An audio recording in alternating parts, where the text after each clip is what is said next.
AITA. Not wanting my parents to be involved in my ex's new family?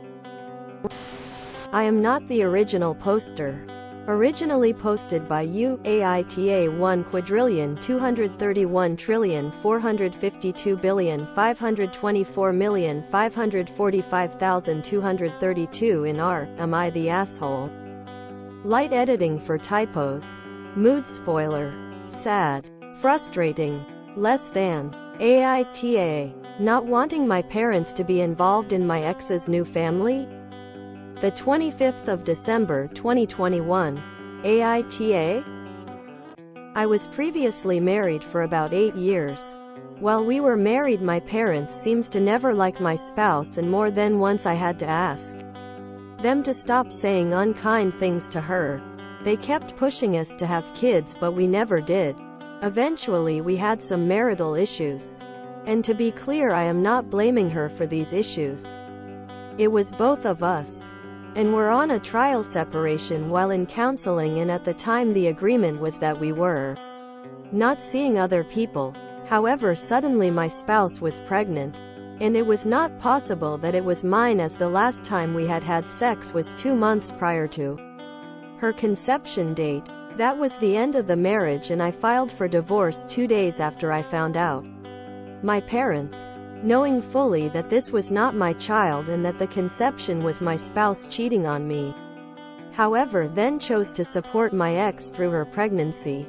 They chose to play grandparent to my ex's kid. When I told them it was an issue for me that they were so involved in her life, still their solution was to lie poorly and now just not talk about it. I found out secondhand that not only did they go to her wedding to the guy she cheated with, but that my father gave her away at that wedding. They now also play grandparent to her 2 additional kids with the new hubby. They go on vacations with her and her family. This has been going on for 10 years, and I feel like I lost my parent in my divorce. I can't talk to my parents because they will just lie to me like they do about seeing my ex. I found out, again secondhand, that my ex and her family are staying with my parents and are there with them today for Christmas. Which explains why I wasn't invited when all my siblings were.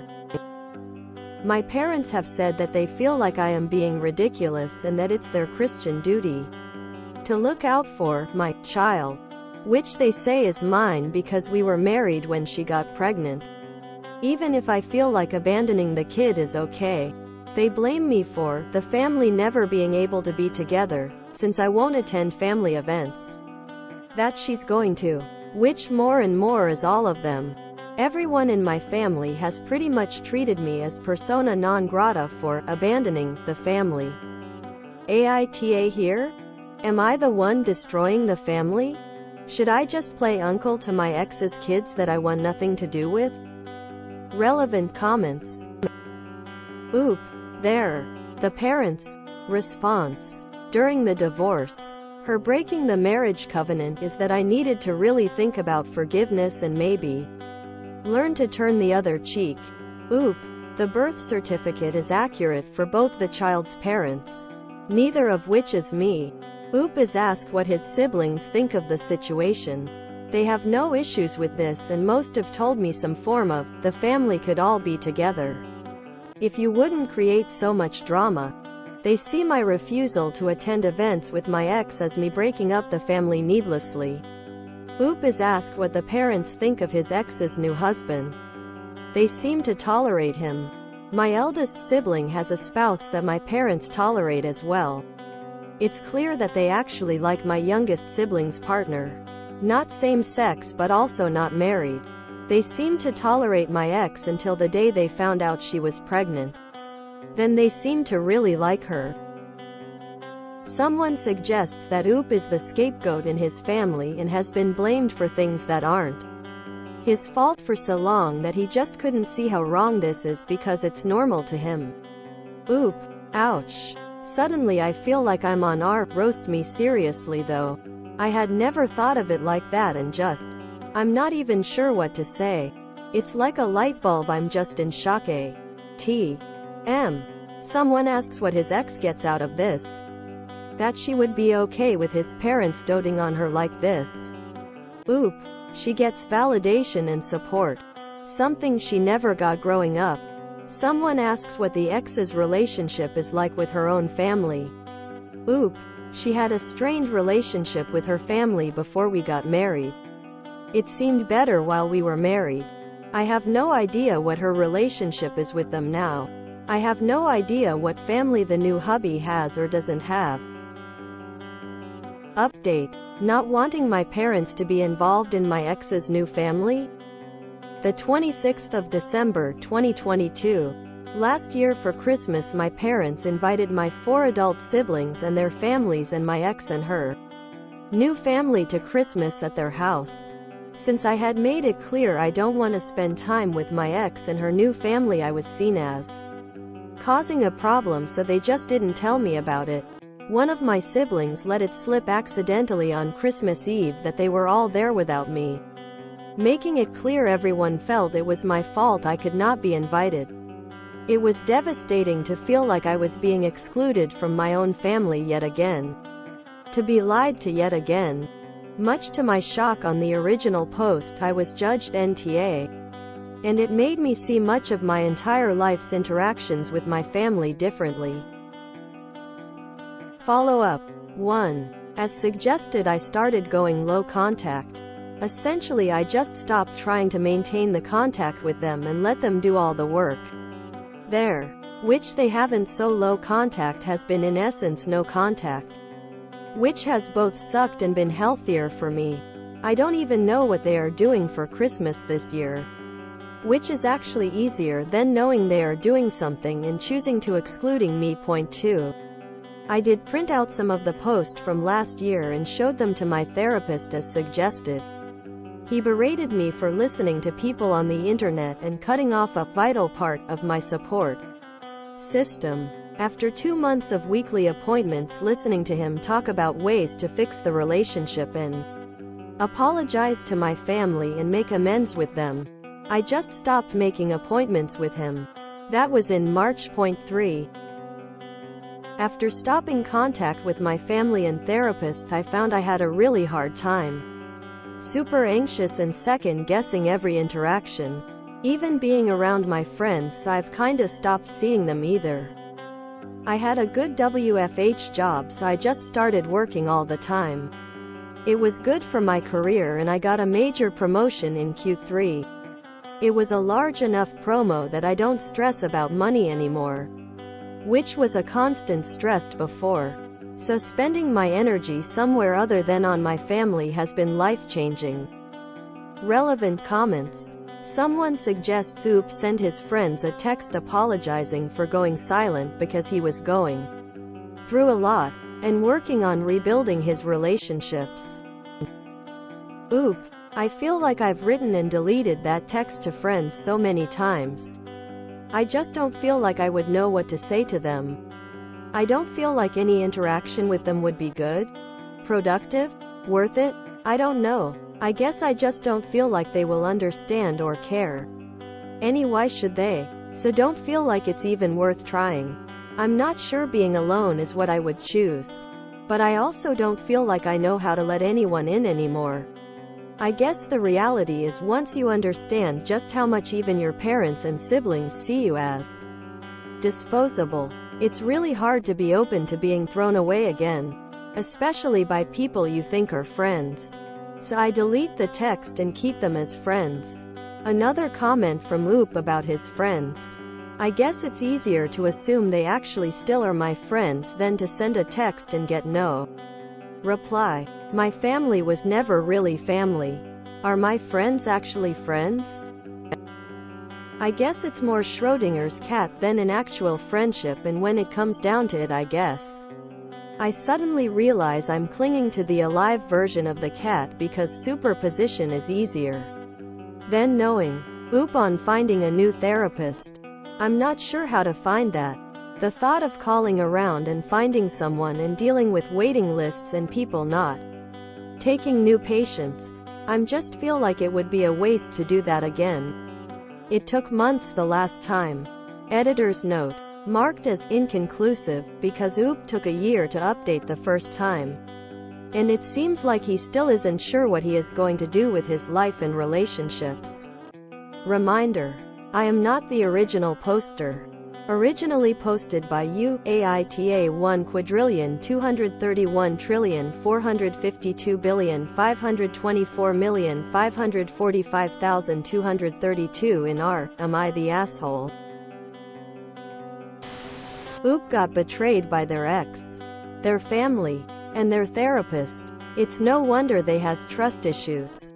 I just hope they can eventually find someone they can reach out to. OOP has been let down by everyone in his life. I feel badly for him.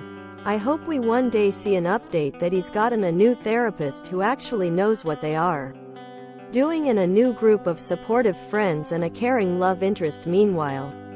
I hope the NC family, including X, loses all their money in some cryptocurrency bubble burst and get their mortgages foreclosed and lose their jobs and have to scramble by on minimum wage and charity handouts while OOP lives his best life. I wonder if the therapist was of the same religious inclination as the rest of his family? Sounds like a change of scenery would do OOP some good. I had a girlfriend cheat on me with my then best friend, a guy I'd known and been close to for more than 2 decades. I found out real quick who in my family and my circle of friends was on my side. From my mom telling me to forgive and forget because it's the Catholic thing to do, to my sister telling me it was my fault my girlfriend cheated on me because I wasn't fun like I used to be. It was mostly disappointing. My mom also insisted that my ex come along on a vacation my ex had paid for, despite me offering to refund her money. Super awkward, and I was drunk as much as possible.